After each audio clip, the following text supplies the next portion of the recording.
गीता के यह 10 उपदेश आपको ज़िंदगी बदल देगा।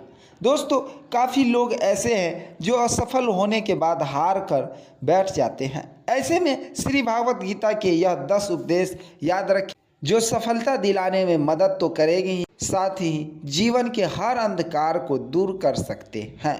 तो दोस्तों, चलिए आज के वीडियो में जानते हैं कि आखिर गीता के वो 10 कौन से उपदेश हैं जो आपके जीवन में हमेशा काम आने वाले हैं।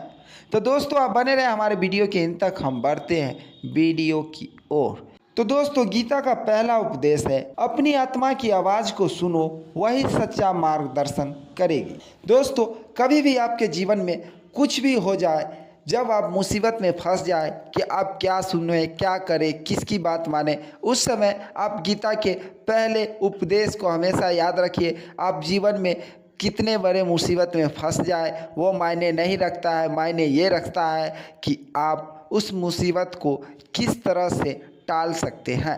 तो दोस्तों, इसीलिए गीता में कहा गया है कि मुसीबत कितना भी बड़ा हो, अपनी आत्मा की आवाज़ को सुनो, क्योंकि आत्मा की आवाज़ से बड़ा कोई आवाज़ नहीं है।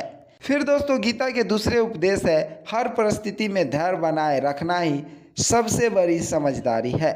दोस्तों, हमारे जीवन में कई बार ऐसे परिस्थिति आ जाते हैं कि उस समय लगता है कि मैं क्या करूं, नहीं करूं, बहुत सारे उलझन आ जाती है। इस बीच में कभी कभी लोग अपना धैर्य खोकर या तो आत्महत्या कर लेते हैं या फिर अपने आप को बर्बादी के रास्ते पर ले जाते हैं। लेकिन दोस्तों, उस समय आपको इन सभी चीज़ से दूर होना है, उसमें सोचना है कि इस परिस्थिति से किस तरह बाहर आया जाए। फिर दोस्तों, गीता के तीसरे उपदेश है, जो व्यक्ति अपने भीतर शांति ढूंढ लेता है वह बाहरी दुनिया में भी शांति पाता है। दोस्तों, हम सब शांति के लिए क्या नहीं करते हैं। कितने लोग शांति के लिए तीर्थ यात्रा या बहुत सारे मोटिवेशन वीडियो, बहुत सारे लोगों से मिलते हैं, जिससे अपने आप को शांत और अपने आप को एक मजबूत बना सके। लेकिन गीता का उपदेश है कि शांति के लिए इधर उधर भटकने की ज़रूरत नहीं है। अपने मन की शांति को अपने अंदर में खोजना है, बाहरी शांति में नहीं। फिर दोस्तों, गीता का चौथा उपदेश है, दुख और सुख केवल मन की स्थिति है, इन्हें अपने ऊपर हावी नहीं होने देना चाहिए। दोस्तों, कई बार हमारे जीवन में कुछ ऐसे दुख, कुछ ऐसे घटना हो जाते हैं जो हम लोगों को कई बार लगता है कि ओह, ये ज़िंदगी बहुत बेकार हो गई है। दूसरे लोगों से अपने आप को बहुत बेकार गिरा हुआ समझने लगते हैं और बहुत ही तकलीफ़ होने लगते हैं। हम लोग सुख की तलाश में कुछ से कुछ करने की चाहत पाने लगते हैं। उस समय गीता का उपदेश का कहना है कि दुख और सुख केवल मन की स्थिति है, इन्हें अपने ऊपर हावी नहीं देना चाहिए। इसका एक ही उद्देश्य हुआ कि कोई भी परिस्थिति हो, अपने आप को हमेशा स्थिर रखना चाहिए। फिर दोस्तों, गीता का पांचवा उपदेश है, असफलता केवल एक अवसर है, पुनः नए उत्साह से प्रयास करने का। दोस्तों, गीता का पांचवा उपदेश और भी अच्छी है। ये हमें ये सिखाता है कि जीवन में कोई भी काम करने हम गए, जो हमने मन में सोचा है कुछ पाने का, वो नहीं मिल पाया, उसमें अगर हम असफल हो गए तो इसका मतलब ये नहीं कि हम फिर से नया कुछ नहीं कर सकते हैं या फिर मैं नहीं जी सकते हैं। इसका मतलब ये है, अगर हम असफल हो गए तो फिर से मैं नए और अच्छे तरीके से अपने आप को आगे बढ़ाने का प्रयास करेंगे।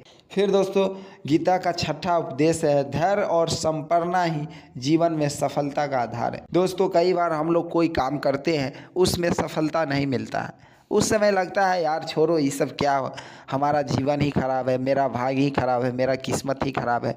बहुत सी प्रकार की भावना मन में चलने लगती है। उस समय कई बार ऐसा लगता है कि सब छोड़ छाड़ देना चाहिए। तो दोस्तों, गीता का यहाँ पे छठा जो उपदेश है उसे हमें अपनाना चाहिए। हमेशा अपने आप को धैर्यपूर्ण रहना चाहिए, जिससे आपको सफलता आसानी से फिर मिल सकता है। फिर दोस्तों, गीता का सातवां उपदेश है कि इस संसार में कुछ भी अस्थाई नहीं है, इसलिए मोह नहीं करना चाहिए।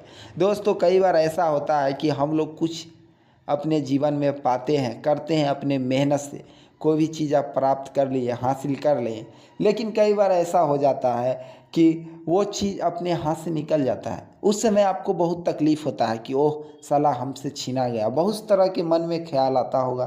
फॉर एग्ज़ाम्पल मान लीजिए आप कोई चीज़ खरीदे या फिर कोई चीज़ मेहनत करके पाए और वो चीज़ खो गया या फिर कोई छीन लिया या चोरी हो गया। उस समय अपने आप को टूटने नहीं देना है और अपने आप को गीता का 7वां उपदेश को पालन करना है कि इस संसार में कुछ भी अस्थाई नहीं है, इसलिए मोह नहीं करना चाहिए और अपने आप को फिर आगे बढ़ाना चाहिए जिससे उससे भी बेहतर आ सके। फिर दोस्तों गीता का 8वां जो उपदेश है वो ये है कि जो प्रेम में सब कुछ अर्पण कर सकता है वही वास्तविक संतोष प्राप्त कर सकता है। दोस्तों हमारे जीवन में कई बार ऐसा होता है कि हम लोग बहुत कुछ पा लेते हैं लेकिन अंदर में संतुष्टि नहीं होता है, हमेशा परेशान रहते हैं और संतुष्टि पाने के लिए कितने बार कई ज्योतिष को पास जाते हैं और अपने आप को संतुष्ट, अपने आप को शांति दिलाने के लिए उनसे प्रार्थना करते हैं, उनके पास जाके कुछ जड़ी बूटियाँ कुछ इस तरह का लेते हैं। तो गीता का यहाँ पे ये उपदेश दिया गया है कि जो प्रेम में सब कुछ अर्पण कर सकता है वही वास्तविक संतोष है। अपने आप को प्रेम पूर्वक, धैर्य पूर्वक, शांति पूर्वक रहना चाहिए। अपने आप में ईर्ष्या, घृणा ये सब भावना नहीं लाना चाहिए, तभी आपका जीवन संपूर्ण संतुष्ट पूर्ण होगा। फिर दोस्तों गीता का 9वां जो उपदेश है वो ये है कि ज्ञान से बड़ा कोई धन नहीं और अज्ञानता से बड़ा कोई शत्रु नहीं। दोस्तों गीता का जो 9वां उपदेश है वो सबसे महत्वपूर्ण है। गीता का 9वां उपदेश में कहा गया है कि ज्ञान से बड़ा कोई धन नहीं है। दोस्तों ये बात हर समय आप याद रखें, आप गरीब हो या अमीर, अपने आप को ज्ञानी, अपने आप को शिक्षा की ओर ले जाना चाहिए। अगर आपके अंदर शिक्षा नहीं रहेगा तो आप अपने आप को कभी बचा नहीं सकते हैं, क्योंकि इंसान के जीवन आगे सिर्फ शिक्षा ही बढ़ा सकता है, क्योंकि अज्ञानता में लोग बर्बाद होते हैं, अपने आप को लुटा देते हैं। फिर दोस्तों गीता के जो 10वां उपदेश है वो ये है कि सत्य कभी पराजित नहीं होता, देर सवेर उसकी ही विजय होती है। दोस्तों कई बार हमारे जीवन में ऐसा होता है कि हम सच होने के बाद भी लगता है कि यह ज़िंदगी झूठों का है, हमें भी झूठ के राह पे चलना चाहिए। तो दोस्तों इसके लिए मैं बता दूं कि इस जीवन में शुरू से आज तक एक ही चीज़ कहा गया है कि सत्यमेव जयते, और ये चीज़ गीता में भी लिखा गया है।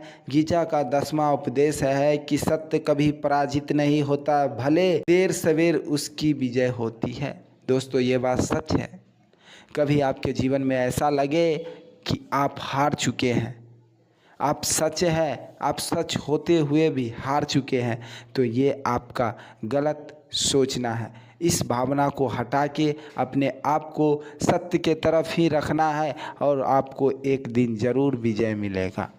तो दोस्तों अब तो आप जान गए कि गीता के ये 10 उपदेश आपके लिए कितना ज़रूरी है। तो दोस्तों अगर आपके जीवन में कभी ऐसा परिस्थिति आए तो ये 10 उपदेश हमेशा याद रखें। साथ ही दोस्तों ऐसे वीडियो के लिए हमारे चैनल को सब्सक्राइब करें और ज़्यादा से ज़्यादा शेयर करें, जिससे हर इंसान अपने आप को गीता के उपदेश को पालन करे और ज़िंदगी को बचा सके।